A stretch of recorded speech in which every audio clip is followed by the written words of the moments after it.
अभी का जो हमारा टॉपिक है विच इज अबाउट होमियोस्टेसिस। अब होमियोस्टेसिस क्या होता है? First of all I would like to define what is homeostasis. Homeostasis the tendency of body to maintain a stable relatively constant internal environment is called homeostasis. यानी हमारे body का ये वो characteristics है जिसके जिसके रिजल्ट में क्या होता है, हमारा बॉडी जो इंटरनल इन्वायरमेंट होता है, एक्सटर्नल इन्वायरमेंट होता है, उनको आपस में क्या कर लेता है, उसको मेंटेन कर लेता है या नियरली कांस्टेंट कर लेता है। उस कांस्टेंट को क्या नाम देते हैं? होमियोस्टेसिस का नाम हम होमियोस्टेसिस का नाम देते हैं। अब होमियोस्टेसिस जो होता है ये जैसे कि पीछे हमने डिस्कस किया डिफरेंट लेवल ऑफ ऑर्गेनाइजेशन में, ये हमारे पास सेलुलर लेवल में भी होता है, इसके अलावा ऑर्गन लेवल में भी होता है, ऑर्गन सिस्टम लेवल में भी होता है, और ऑर्गेनिज्म में क्या होता है, ये परफॉर्म हो रहा होता है। लाइक हम यूनिसेलुलर जो यूकेरियोट्स होते हैं ना, उसकी बात कर लें तो उसमें क्या होते हैं, उसके अंदर भी क्या होते हैं, लाइक जो है ना वो क्या होता है, ये एक यूनिसेलुलर होता है, यानी एक सेल होता है। अब जो सेलुलर लेवल है या यूनिस जो एक सेल होता है, लाइक हमारे हम बात कर लें तो एमेबा की। अब एमेबा के अंदर अगर जो सल्यूट कंसंट्रेशन है वो ज्यादा है तो वो क्या कर लेगा, वो उसको मेंटेन करने की कोशिश करेगा। उसको हम सिंपली क्या नाम देते हैं, होमियोस्टेसिस का नाम देते हैं। अब होमियोस्टेसिस में हमारे पास टू बेसिक टर्म्स आते हैं, एक होता है हमारे पास थर्मोरेगुलेशन और दूसरा होता है हमारे पास ओस्मोरेगुलेशन।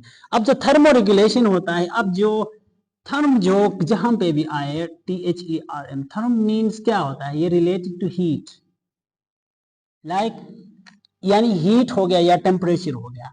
यानी थर्मोरेगुलेशन में क्या कर लेता है, बॉडी क्या कर लेता है, जो टेम्परेचर होता है, इंटरनल टेम्परेचर होता है, उसको क्या कर लेता है, मेंटेन कर लेता है। अब डिफरेंट ऑर्गेनिजम्स के अंदर क्या होते हैं, ये बाज होते हैं हमारे पास डिफरेंट ऑर्गेनिजम्स होते हैं, लाइक हमारे पास बाद ऐसे ऑर्गेनिजम्स होते हैं जिसके बॉडी को क्या करना होता है, जिसके बॉडी टेम्परेचर को मेंटेन करना होता है या सल्यूट कंसंट्रेशन को मेंटेन करना होता है। लेकिन बाद ऑर्गेनिजम्स हमारे पास ऐसे भी होते हैं जो क्या कर लेते हैं, अपने बॉडी टेम्परेचर हो गया, सल्यूट कंसंट्रेशन वगैरह को क्या कर लेते हैं, उनको मेंटेन करने की जरूरत नहीं होती, वो क्या कर लेते हैं, एक्सटर्नल इन्वायरमेंट पे फुली डिपेंडेंट होते हैं। अब जो हमारे पास लाइक हमारे पास थर्मोरेगुलेशन में क्या कर लेता है, बॉडी जो हमारे बॉडी क्या कर लेता है, जो टेम्परेचर होता है उसको क्या कर लेता है, मेंटेन कर लेता है।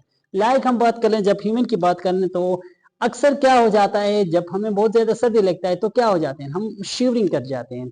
अब ये शिवरिंग करने की वजह से क्या हो जाता है, हमारा जो बॉडी टेम्परेचर होता है वो क्या है, मेंटेन होता है। इसके अलावा दूसरा हमारे पास है ओस्मो रेगुलेशन। ओस्मो रेगुलेशन में क्या होगा, ओस्मो रेगुलेशन में हमारा पास जो सल्यूट कंसंट्रेशन है वो क्या होगा, वो बराबर होगा।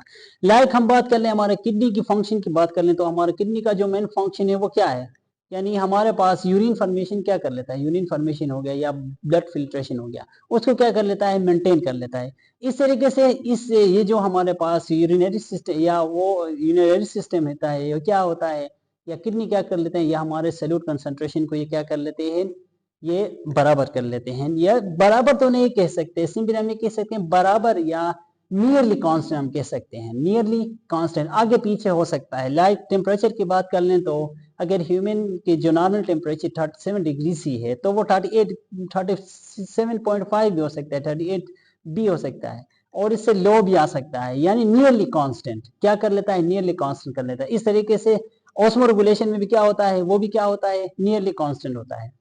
सो आज का जो है ना हमारा टॉपिक था अबाउट होमियोस्टेसिस।